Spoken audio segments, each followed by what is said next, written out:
12 दिन का मुहर्रम होता था। कितने दिन का होता था? 12 दिन का मुहर्रम होता था। नवाब शहादत अली खान के जमाने में ये हो गया 40 दिन का। यानी जब अंग्रेजों से भी लड़ाइयां चल रही थी, ये सन 40 से 50 का जमाना, इसमें चेहलुम तक पहुंचा दिया गया कि चेहलुम भी मनाया जाना चाहिए। तो चेहलुम पे आजादारी खत्म हो जाती थी। क्या हो जाती थी? चेहलुम पे आजादारी।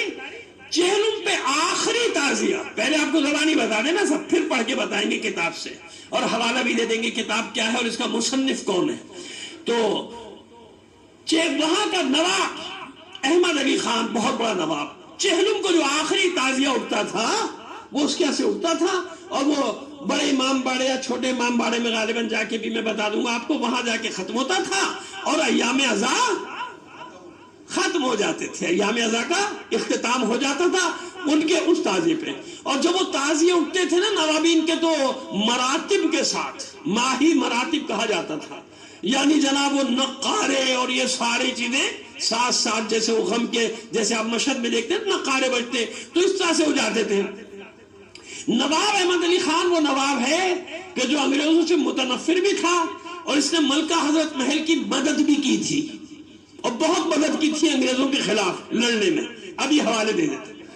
हुआ ये कि एक अंग्रेज अफसर की बीवी को किसी अहमद अली खान नामी आदमी ने कानपुर में कत्ल कर दिया। नाम था अहमद अली। हाँ, आज की अदालत नहीं समझना, पहले भी ऐसे ही था, बल्कि अंग्रेज ही बना के गया। हमारे यहाँ किसकी अदालतें चल रही हैं? उसी की बनाई हुई चल रही है ना। तो क्या किया, दुश्मनी की बिना पे वो अहमद अली खान तो कोई फरार हो गया, ये नवाब अहमद अली खान को गिरफ्तार कर लिया। अय्याम अज़ा थे। क्या थे? अय्याम अज़ा थे। अब देखिए कुदरत का इंतजाम बता रहा हूं आपको। मैंने क्या कहा था, एक जुमला आपसे याद रखिएगा कि आजादारी में एक ऐसी चीज है कि अगर कोई जाली चीज शामिल करेगा, ये निकाल के बाहर फेंक देती, और अगर कोई जेन्युइन चीज जिसको अल्लाह रसूल और इमाम पसंद करे वो कोई शामिल हो, तो वो फिर चलती रहती है, उसे कोई नहीं खत्म कर सकता।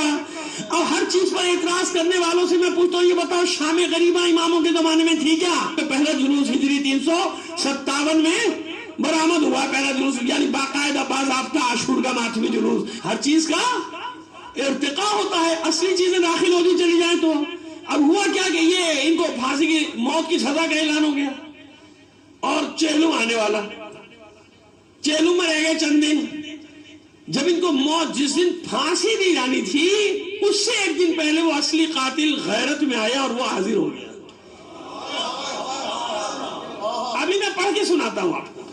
वो हाजिर हो गया और उसने हाजिर होकर कहा कि भाई ये कातिल नहीं है, मैंने कत्ल किया। अब जाहिर है अदालत भी मजबूर है जब कातिल खुद एतराफ कर ले तो। अब ये रिहा तो हो गए, लेकिन परेशान ये कि अब वो इतना बड़ा चेलू में कैसे मनाऊं, कैसे करूं, किस तरह से करूं। और वो परमिट के सिलसिले में उसी वक्त अंग्रेजों ने ये सारी चीजें, वही जमाना था, जारी हो रहे थे। मैं क्योंकि देख चुका हूं 1862 का एक परमिट, कराची में एक मैं देख चुका हूं 1862 का, आज तक वो चल रहा है, परमिट है उसके मुतालिक माशाल्लाह। तो खैर अब ये एक मसला हो गया, गड़बड़ हो गई कि भाई चेलुम करीब आ रहा है, ये सारा इंतजाम हो नहीं सकता। अंग्रेजों ने इजाजत नहीं दी, अंग्रेज हुकूमत ने इजाजत नहीं कहा कि और किसी दिन करना है तो कर लो। अच्छा, अब ये मीटिंग बैठी मोमिनीन की। जब ये मीटिंग बैठी क्या किया जाए, तो कहा कि अच्छा ऐसा है कि 8 रबीउल अव्वल मासूम की शहादत की तारीख आ रही है, लिहाजा उस तक हम इंतजाम भी कर लेंगे और कुछ भाग दौड़ करके कुछ ना कुछ इजाजत ले लेंगे।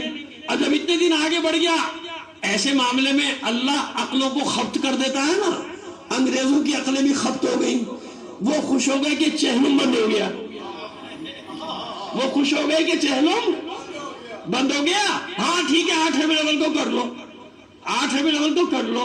जब 8 रबीउल अव्वल की इजाजत, लेकिन शर्त के साथ दी कि माही मरातिब नहीं होंगे,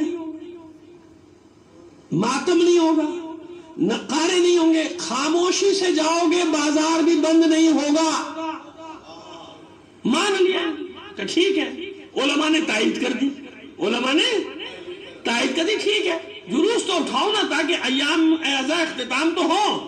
अब हुआ ये कि 8 रबीउल अव्वल को जब ये ताजिया बरामद हुआ, تو ہزاروں شیعہ خاموشی سے جا رہے تھے، سمجھ گئے؟ خاموشی سے جا رہے تھے تعزیہ صادرہ، تھوڑی تھوڑی دور چل کر ایک آدمی ایک مصرع یا دو مصرع پڑھ دیتا تھا لوگوں کو روک کے. وہ ابھی پرانے لوگوں کو یاد ہوگا، مجھے تو اچھی طرح یاد ہے، اب تو کچھ اور ہو گیا معاملہ. ہم جب چلتے تھے بڑھے چلیے ادب اور قاعدے سے، سواری ہے شہید کربلا کی، اب سمجھ میں آیا.